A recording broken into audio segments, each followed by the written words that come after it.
Hello friends, कैसे हो आप सब। मैं आपका दोस्त प्रिंस आज आपसे एंशिएंट हिस्ट्री का पहला टॉपिक प्री हिस्ट्री, जिसमें मैं आपको बताऊंगा पैलेलिथिक, मेसोलिथिक और नियोलिथिक हिस्ट्री के बारे में। ठीक है, चलिए स्टार्ट करते हैं। तो क्या क्या सोर्सेज थे जिससे हम अंडरस्टैंड करते हैं हमारी प्री हिस्ट्री को। सबसे पहला है आर्कोलॉजिकल सोर्सेज। इसमें आता है आपका archaeological sites, geological sediments, animal bones, fossils, stone tools, bone tools, rock paintings and artefacts. याद रखना, आर्कोलॉजिकल सोर्सेज का यूज हम इसलिए कर रहे हैं क्योंकि इस टाइम पे कोई रिटन एविडेंस नहीं था, कोई रिटन डॉक्यूमेंट्स वगैरह अभी उस टाइम के हमारे पास इस वक्त नहीं है, क्योंकि उस वक्त शायद होते भी नहीं थे। Although the Harappan use as script, it is yet to be deciphered.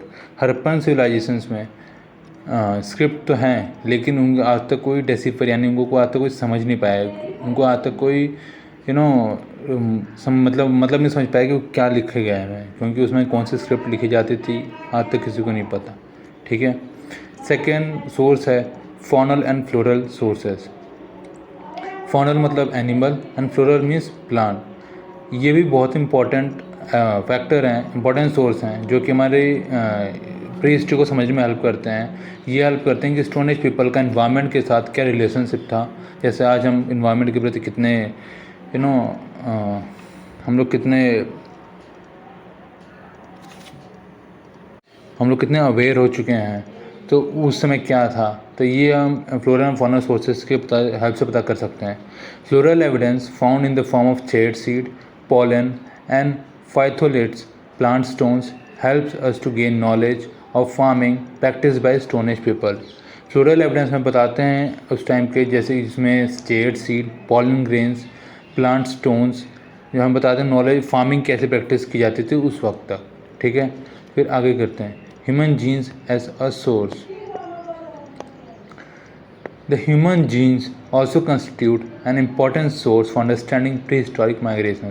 Human genes जो हैं वो बहुत ही इंपॉर्टेंट सोर्स हैं हमारी प्री हिस्ट्री को अंडरस्टैंडिंग करने में। द माइटोकॉन्ड्रियल डीएनए, जिसे हम mtDNA भी कहते हैं, studies provide information on pre historic migration. उस वक्त कैसे माइग्रेशंस होते थे आपको पता है। सबसे पहले जो ह्यूमन की सिविलाइजेशन थी वो अफ्रीका में आई, उसके बाद धीरे धीरे वो इंडिया में आई, मतलब एशिया में आई, फिर इंडिया में आए। तो कैसे इनका ट्रांसफ़र हुआ, उनकी जीन्स की हेल्प से हम पता करते हैं। ठीक है। And scientist are not trying to extract ancient DNA from the bones of prehistoric era to understand human dispersal. मैंने आपको बताया कि सोर्सेज जो होते हैं उसमें आपका जो बोन्स होता है, जो आर्कोलॉजिकल सोर्सेज में, उसकी हेल्प से साइंटिस्ट अब पता उनके डीएनए का पता लगाने की कोशिश कर रहे हैं। फिर चौथा सोर्स आता है language as a source. Language is another important source of history. Indo-Aryan, Dravidian, Austroasiatic and Tibeto-Burman language families have flourished in India. This language developed and evolving during the various phases of migrations in Indian history. यानी कि language बहुत important source है। इसमें से Indo Aryan, Dravidian, Austroasiatic और Tibeto Burman language जो कि flourished हो रहे हैं इंडिया में इस वक्त पे, तो वो लैंग्वेज उसी वक्त से डेवलप हुए थे और उसकी धीरे धीरे इवॉल्व होते गए वो लैंग्वेज। तो चलो अगला प्री हिस्टोरिक इंडिया। हमने पता चल गया कि हमें पता कैसे चला इन मतलब प्री हिस्ट्री के बारे में, तो ये सोर्सेज थे कुछ, क्योंकि उसमें कोई रिटन डॉक्यूमेंट नहीं होता था।